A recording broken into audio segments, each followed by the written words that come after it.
Hey everyone, it's Jackie and I'm back with another process video. This is my creative journal. I am using a sketchbook for this journal. It's an Above Ground Art Supplies, just a really basic sketchbook.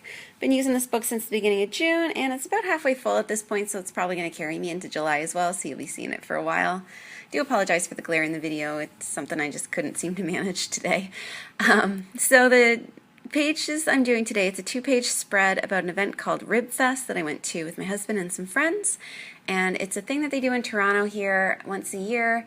It's like in a field, and there are 5 or 6 or 7 vendors that set up huge kiosks and sell ribs, and there's other ones that sell desserts and other ones that sell drinks, and it's just a really fun way to spend an afternoon. So the hardest part is trying to figure out, you saw me rearranging my photos. There were so many photos I had from this event because I just want to capture the beautiful day. And so I spent a little while figuring out how they'd all fit. And then I just go through my Chamel little by little paper pad, and I looked for a piece of paper that had lots of different colors to do my title. For this title, I decided to hand cut my own letters. So I'm just using a pencil, and I'm sketching out some like block letters, I guess, on a sheet of paper, and I'll cut those out when they're done. I'm just sketching them lightly because I don't want the pencil to show up on them, and I'm putting them, at first I was going to just write them across the top of the page, but I realized that would put that kind of beige line, would go through the middle of all my letters. So now I'm alternating where I draw each one, and sometimes I'm flipping the paper around, and I'm just kind of trying to randomize the patterns that show up on each letter. So then when I'm going to fussy cut something like this, generally I just cut them all apart first, and then I'll cut out each one. It's a little bit of a tedious process, so I've sped it way up for you guys. This particular day, we didn't think we were going to get to go to Rib Fest because Toronto had a tornado warning for the first time in, like, I don't know, 5 or 6 years. It's been a really long time since we've had one. So the day was dark and cloudy and thundering and storming. And we were like, oh, should we go? Should we not go? And then the tornado warning came out, and we're like, you know what? No, we're not going. And then 30 minutes later, the whole thing cleared up. It turned into this beautiful day. So we decided to go anyway, even though it was late in the day. And when we got there, it was like empty. There was, everyone stayed home because of the storm. So we felt a little bit bad for the vendors, but they had lineups, so I think they probably still did all right. And so we got some great food, and it was really easy. We got a great seat. There were 5 of us there. We split 4 racks of ribs and, like, I don't know, this huge slab of cornbread and a funnel cake, and it was just wonderful food. It turned out to be the most beautiful day.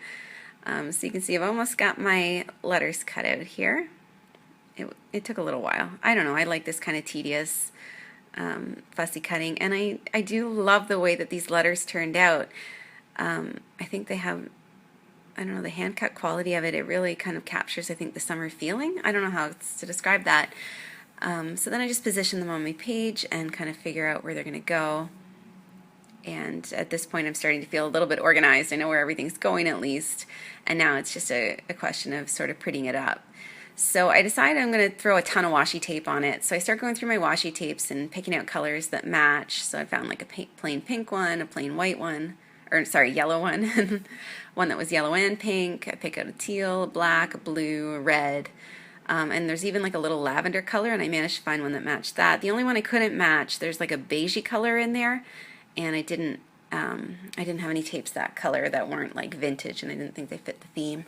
So I just start tearing off pieces, and my pages are already so full that if I want to save myself any space for journaling, I can only really put the washi tape in behind the photos. So I'm just kind of moving things around, putting washi tape behind them, and trying to get the colors to sort of balance, and I think it's turning out pretty well. The only one was that one with the diamonds. It had all the same colors in it, and it had, triangles, just the same, so I thought it would work. But then when I put it down, the colors were just sort of too bold, whereas the Chamel letters, the Chamel paper pad colors are a little softer, so I ended up not using it at all. The black, I thought I'd put in between those 2 photos, so it made more sense to put them down after I'm done decorating the, like when I'm ready to glue everything down. And then I just start on the other page, adding some more yellow and some more teal, And already I'm liking how these pages are shaping up. I think they just capture that kind of fun summer feeling. Yeah, so I included pictures of all the food we ate, a selfie of my husband and I waiting in line. I took pictures of some of the kiosks, and they all had like huge tables of trophies in front, where I guess all these rib companies travel from town to town or city to city, and you vote on who has the best ones, and then they win trophies. And so in front of their kiosks, they have them all on display. And then I just use a pencil and I just outline where my letters are going to be, because I decide they're not popping enough.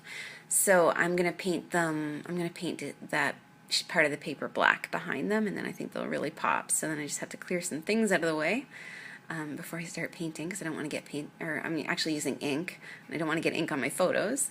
Trying to show you the brush I'm using is Ratty and Old. I keep my Ratty and Old paintbrushes where the bristles are separating, because I find that when you're using ink, they give like a sketchier look, and I like that. And I also use them for matte medium, which will wreck my brushes anyway. I get a little bit of ink on the page behind, so I just mop that up, and I don't really worry when I have little spills like that. I'm using Winsor & Newton Black India ink. I'm almost at the end of this bottle, and after this I'm switching to some PBO stuff, which I've used, and I think it works just the same as the Winsor & Newton one, but it's significantly cheaper. So this is me just trying to use up this bottle. It's just got a little bit left in the bottom. And so I try to give it a sketchy feel as the ink kind of comes off the brush, and it comes out in like grayer tones. So I put those along the edges, and I think it looks nice and messy. I'm not sure why I didn't do this sooner, but I need to cut the ends off of all the washi tape so that they aren't hanging off the page. And you can see that's the last pages I did. There's a process video for those ones on my channel too, so you may have already seen that. Okay, and now we're looking good. But I still feel like it needs some more color, so I decided to do some smooshing technique. So I grab my distress inks and I just try to pull out some colors that'll match. I go with Cracked Pistachio, Blueprint Sketch, Squeeze Lemonade, Antique Linen, and Worn Lipstick. I've got the old jumbo size for that one. And I'm using the rattiest old piece of plastic. It's just the one I found. But yeah, I probably should use something fresher next time I'm filming. I just spray it with a little bit of water and smoosh it down. And I just mop up the excess, because this is where my writing is going to go. So I don't want it to be too dark in color, too saturated. So I just wipe it off with a baby wipe and move on to the next color.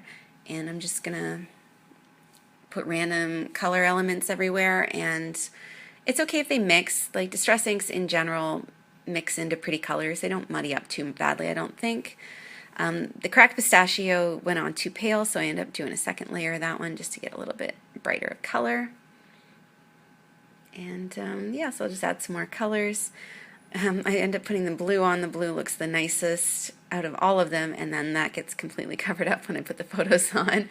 So I guess it's good I enjoyed it while I could.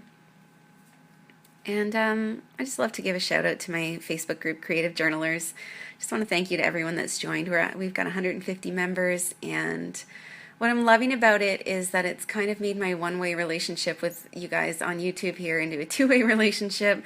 I'm getting to know people's names. I'm getting to know the people that are watching my videos, and I'm really just loving that. So if you haven't joined yet, I'd love it if you did, and show us your pages and share all things that you love about journaling, and just like we're doing.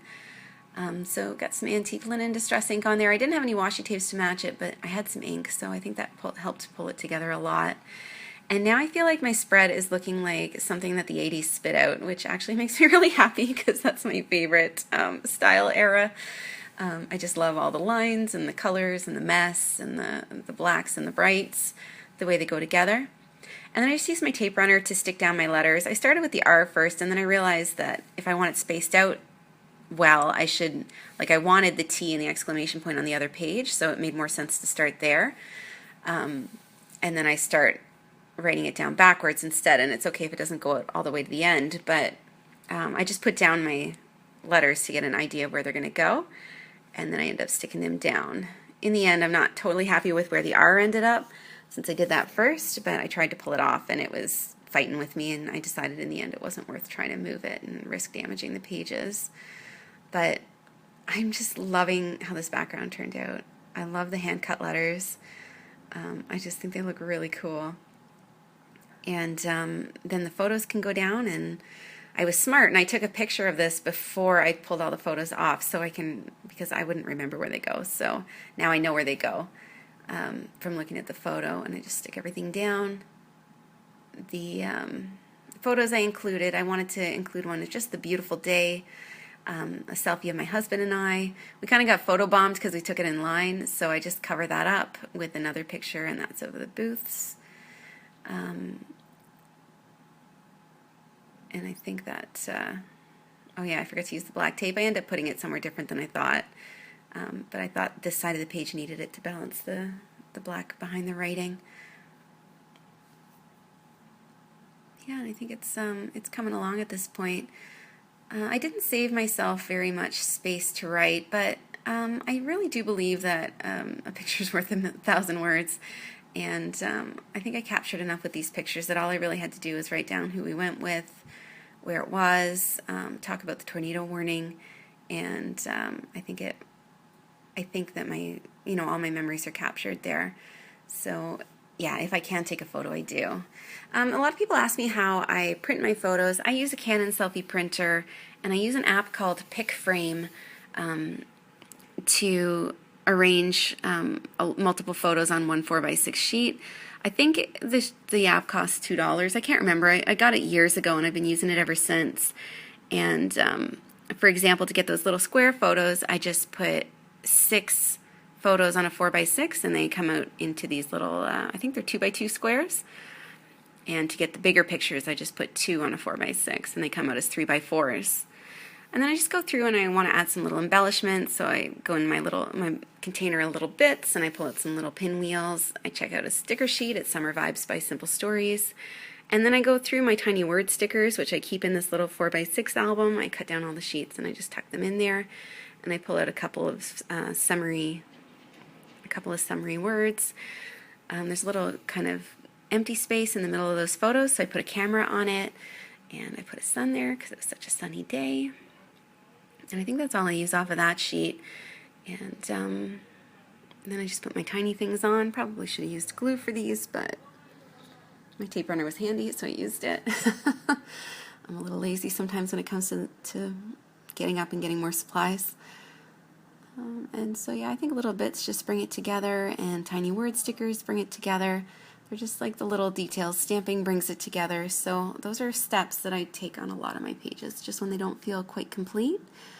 So one of them says, we just want to have sun, because that's how we felt when it was raining. And then I pick up this yellow one, but then the yellow I find is a little too bold, and mostly I've been using soft yellows on this page, so I end up not using any more stickers on that sheet. I end up going back to my stash and pulling out some other ones. One says, today's the day. Another one that's kind of beigey says, loving this moment. And I found one that says, eat well. That's beige and yellow, and I thought that worked well. Grab my Amy Tangerine date stamp, and first I stamp the date, and then I use the other side of it that has the sentiments. I usually never use these together. I always use them one after another. And there's a little spot there that says, enjoy today, so I put that one down. And I just put chipboard behind my pages, because as your pages kind of bulk up, the more pages you do, I find to get a clean stamp, you need like a firm surface. And then there's like a plus stamp on it, so I put that in pretty much any space that's too tiny to journal on. And I think at this point my pages are starting to come together. I think this is actually the last thing I do. So I'll show you the pages with the writing at the end. But yeah, there they are. I'm really happy with how they turned out. I think they're really fun. So I just want to thank everybody for watching, and thank you for all the support. I hope you're enjoying my process videos. I'm having a lot of fun making them for you. Thanks again for watching.